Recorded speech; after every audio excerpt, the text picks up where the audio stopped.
अपने पिता के सरकटे बदन को ऐसे धूल में लौटता देख उस नौजवान की आंखों से आंसू रुक नहीं रहे थे। वो बेसुध सा अपने पिता के मृत शरीर को देख रहा था। कुछ देर बाद उस नौजवान ने अपने आंसू पोंछे, जैसे कोई संकल्प लिया हो, और कहा, धिक्कार है मेरे पुत्र होने पर। मैं भी अब जिंदा नहीं रहना चाहता पिताजी।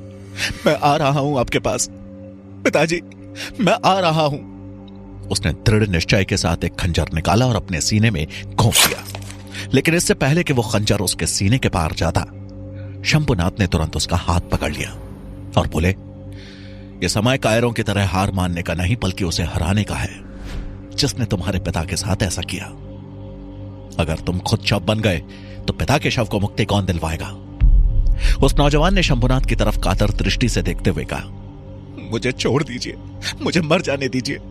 मैं कर भी क्या सकता हूं? शंभुनाथ कठोर स्वर में बोले, सर्वप्रथम तुम अपने पिता की आत्मा को वास्तविक मुक्ति दिलवा सकते हो,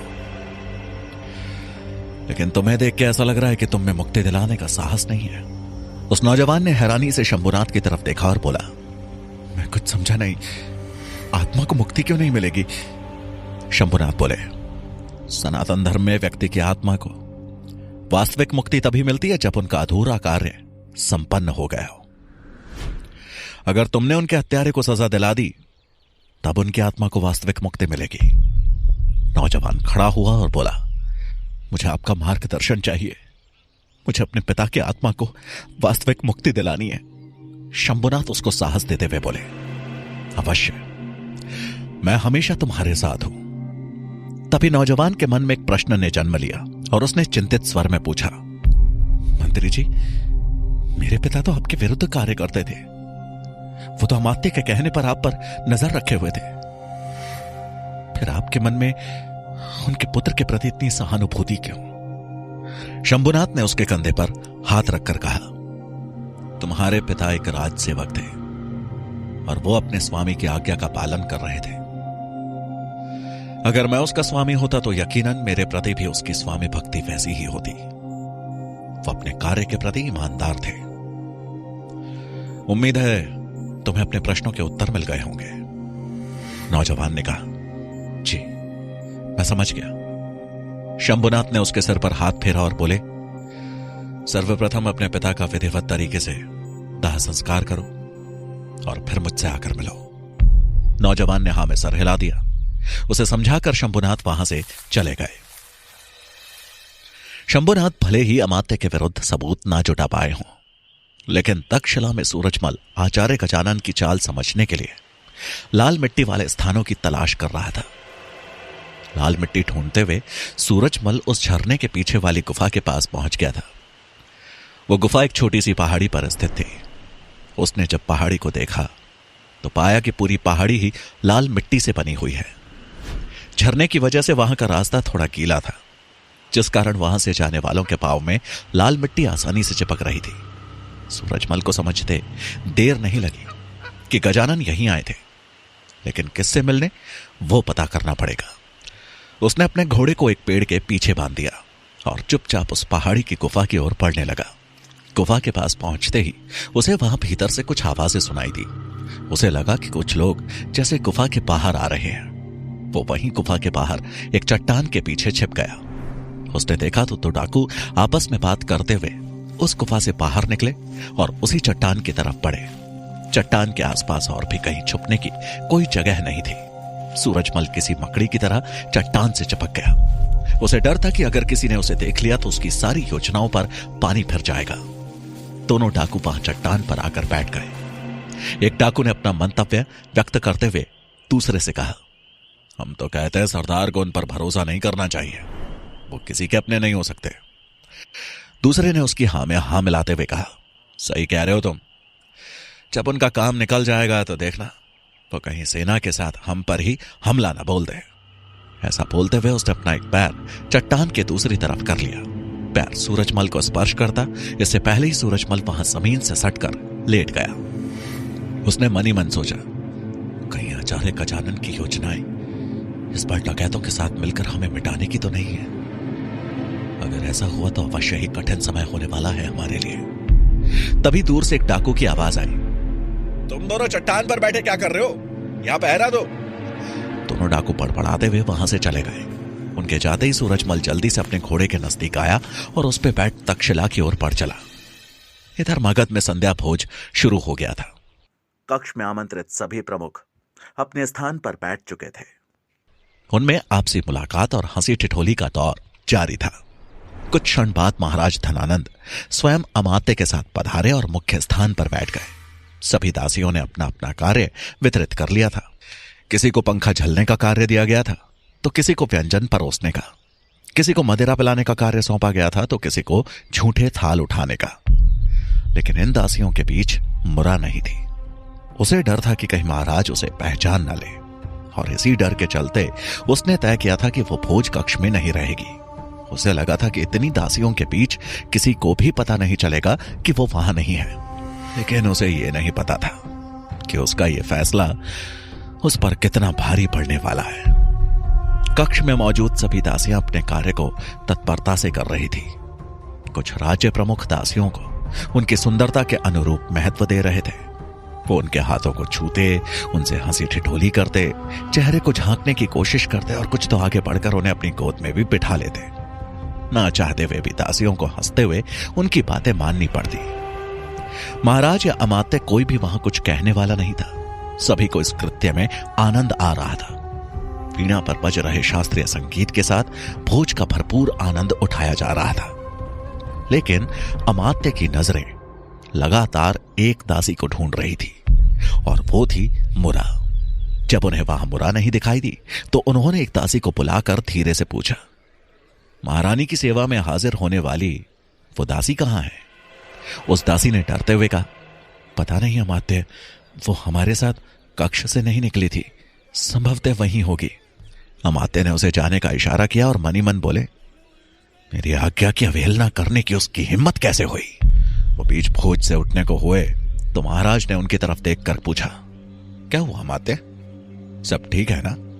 अमात्य ने मुस्कुराते हुए कहा, हाँ महाराज, सब ठीक है, बस एक महत्वपूर्ण व्यंजन नहीं आया है, जिसे खासकर काशी जनपद से मंगवाया गया था। मैं अभी रसोई से पता करके आता हूं। महाराज बोले, ठीक है, शीघ्र आइएगा, भोज समाप्त होने को है।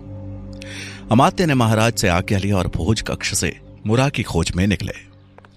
वो राजमहल के गलियारों से होते हुए दासी कक्ष की तरफ बढ़े जा रहे थे। वहीं मुरा भी तेजी से उधर ही आ रही थी। वो इस मौके का फायदा उठाकर मंत्री शंभुनाथ से मिलना चाहती थी, लेकिन उसे पता नहीं था कि महामंत्री अमात्य उसे ढूंढने के लिए उसी तरफ बढ़ रहे हैं। अगले ही पल दोनों मुख्य गलियारे में आमने सामने थे। अमात्य को देखते ही मुरा घबरा गई। अमात्य उसे देखने ही वाले थे कि पीछे से सेनापति ने उन्हें पुकारा और कहा, महामंत्री जी, राज्य प्रमुखों के रात्रि ठहराव का बंदोबस्त हो गया है। अमात्य बोले, ठीक है, वहां सैनिकों का पहरा कड़ा कर दीजिए, हम कुछ देर में आकर आपसे मिलते हैं। सेनापति उनका आदेश मानकर वहां से चले गए।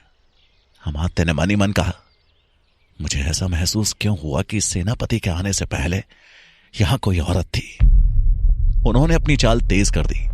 वहीं मुरा घबरा कर वापस दासी कक्ष में लौट आई थी। उसे समझ नहीं आ रहा था कि अमात्य दासी कक्ष की तरफ क्यों आ रहे हैं। वो घबराई हुई मनी मन सोचने लगी, कहीं अमात्य मुझे ढूंढने तो नहीं आ रहे। अगर अमात्य को मुझ पर शक हुआ तो क्या करूं?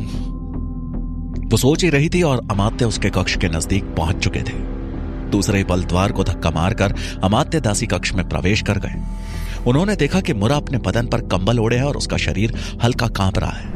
उसकी आंखें बंद है और उसके माथे पर पानी से भीगा हुआ एक कपड़ा रखा है।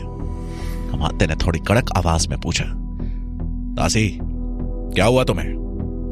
मुरा ने अपनी आंखें खोली और बार बार आंखों को झपकाते हुए भर्राई आवाज में धीरे से बोली, क्षमा करें महामंत्री जी, मैं आज भोज कक्ष में उपस्थित नहीं हो पाई। मेरा शरीर ज्वर से तप रहा है, मैं वहां जाने में असमर्थ हूं। अमात्य ने ध्यान से देखा और फिर बिना कुछ बोले ही वापस जाने के लिए मुड़ गए। लेकिन अचानक ही उनके दिमाग में कुछ कौंधा। उन्होंने मुरा की साड़ी देखी और उन्हें महसूस हुआ कि अभी कुछ देर पहले गलियारे में शायद वही औरत थी। उन्होंने मनी मन सोचा, कहीं ये दासी बीमारी का नाटक तो नहीं कर रही। ज्वर में तो चेहरा मुरझाया सा लगता है, लेकिन ऐसा सोचते हुए वो वापस पलटे, लेकिन तब तक मुरा ने अपना मुंह दूसरी तरफ फेर लिया था। अमात्य ज्वर की जांच करने के लिए मुरा का सर छूने उसकी तरफ पड़े। वो अपना हाथ मुरा के सर के करीब ले गए और उसे छूने ही वाले थे कि पीछे से किसी की आवाज आई, महामंत्री जी। अमात्य ने तुरंत अपना हाथ पीछे खींच लिया और घबराते हुए खड़े होकर पीछे मुड़े। सामने राजमहल का रसोइया खड़ा था। रसोइया बोला, महामंत्री जी, हम आपको कब से ढूंढ रहे थे, वो व्यंजन बनकर तैयार है। अमात्य ने एक नजर मुरा की तरफ देखा और मन ही मन सोचा, हो सकता है मेरा वहम हो। ये तो यहां ज्वर से पीड़ित है, उधर भोज समाप्ति पर होगा, शीघ्र ही जाना होगा। वो दासी कक्ष से निकल गए। उनके जाते ही मुरा की जान में जान आई। उसे लगा था जैसे आज तो उसका अंत निश्चित है।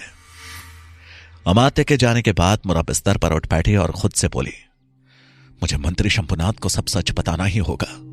अगर समय गवाया तो अमात्य अवश्य ही मुझ तक पहुंच जाएंगे। वो दासी कक्ष से बाहर निकली और बगैर किसी की नजरों में आए राजमहल से निकल गई।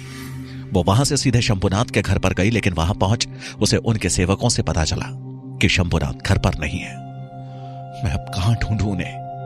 बुदबुदाते हुए वो तुरंत वहां से निकल गई, लेकिन वो ये भूल गई थी कि अभी भी कोई शंभुनाथ के घर पर नजर रखे हुए है। मुरा के वहां से निकलते ही एक व्यक्ति शंभुनाथ के दरवाजे पर आया और सेवक से पूछा, कौन थी वो औरत?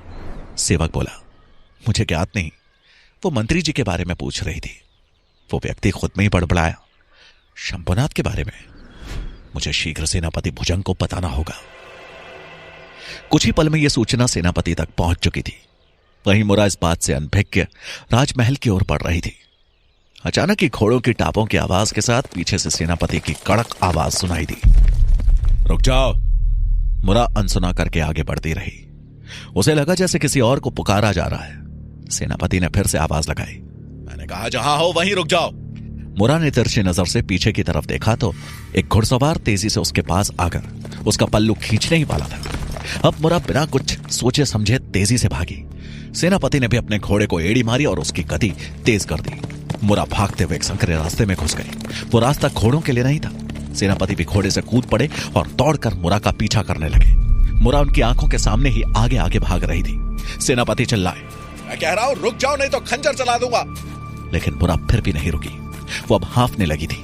सेनापति से ज्यादा तेज भाग पाना अब उसके वश में नहीं था। अचानक सामने एक छोटी दीवार आ गई। उस दीवार के कारण रास्ता बंद पड़ा था और मुरा वो दीवार बिना किसी सहायता के पार नहीं कर सकती थी। उसने उस दीवार पर चढ़ने की कोशिश की, लेकिन उसका पैर साड़ी में फंस गया, जिसके चलते वो मुंह के बल वहीं गिर गई। सेनापति उसके नजदीक आ गए और खंजर उसकी गर्दन के पास ले जाकर कड़क आवाज में बोले, अपना चेहरा दिखाओ। मुरा डर के मारे कांपने लगी। उसे बचने की अब कोई उम्मीद नजर नहीं आ रही थी। उसे समझ नहीं आ रहा था कि क्या करे।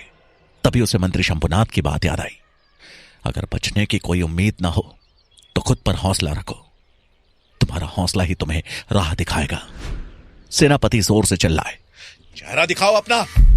ये बोलकर उन्होंने मुरा का चेहरा देखने के लिए अपना हाथ आगे बढ़ाया ही था कि मुरा तेजी से पीछे पलटी और उसने मुट्ठी में मिट्टी भर सेनापति की आंखों में झोंक दी। सेनापति दर्द से चिल्ला उठे। वो अपनी आंखें रगड़ने लगे। कुछ देर बाद जब उनकी आंखों को साफ दिखाई देने लगा तो वहां पर कोई भी नहीं था। मुरा वहां से जा चुकी थी और सेनापति गुस्से में अपना हाथ मलते रह गए। इधर तक्षशिला में आचार्य चाणक्य अपने कक्ष में सूरजमल, चंद्रगुप्त और सुकन्या के साथ बैठे मंत्रणा कर रहे थे। चाणक्य उन्हें समझाते हुए बोले, सूरजमल ने आज जो कुछ देखा उससे हम इस निष्कर्ष पे पहुंचे हैं कि आचार्य गजानन ने हमें मिटाने के लिए डकैतों से हाथ मिला लिया है। हमें अब अपना हर कदम फूंक फूंक के रखना होगा।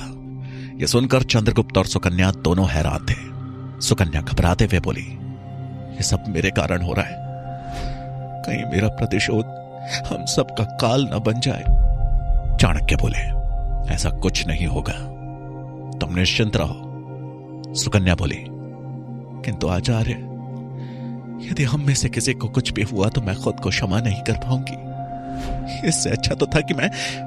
बोलते बोलते सुकन्या रुक गई। चाणक्य उसे समझाते हुए बोले, इन सब बातों को सोचने का समय नहीं है। अब लक्ष्य के निकट पहुंचकर परिणाम के भय से पीछे हटना कायरता है, और वैसे भी समय आ गया है कि तुम्हारा प्रतिशोध अब पूरा हो। तभी तुम जीवन में आगे बढ़ पाओगे। हालांकि सुकन्या को चाणक्य पर पूरा भरोसा था, लेकिन वो अब भी डरी हुई थी। उसने चुप रहना ही सही समझा। तभी चंद्रगुप्त बोला, आचार्य, अब हम आचार्य गजानन की चाल को मात कैसे देंगे? क्या आपने इस विषय में कुछ सोचा है? चाणक्य बोले, सोचा तो नहीं है, लेकिन हमें दुश्मन से एक कदम आगे चलना होगा। चंद्रगुप्त और सुकन्या को उनकी बात समझ में नहीं आई, लेकिन फिर चंद्रगुप्त ने प्रश्न करते हुए कहा, दुश्मन से एक कदम आगे? वो कैसे होगा आचार्य? इससे पहले कि चाणक्य उसके प्रश्न का समाधान कर पाते, तक्षशिला का एक कर्मचारी दौड़ते हुए उनके कक्ष में प्रवेश कर गया और हांफते हुए बोला, सूरजमल जी, अनर्थ हो गया। आपके आश्रम को जंगली हाथियों ने पूरी तरह से नष्ट कर दिया है। ये सुनते ही चारों तुरंत अपने स्थान से उठ गए और सूरजमल के आश्रम की तरफ दौड़ पड़े।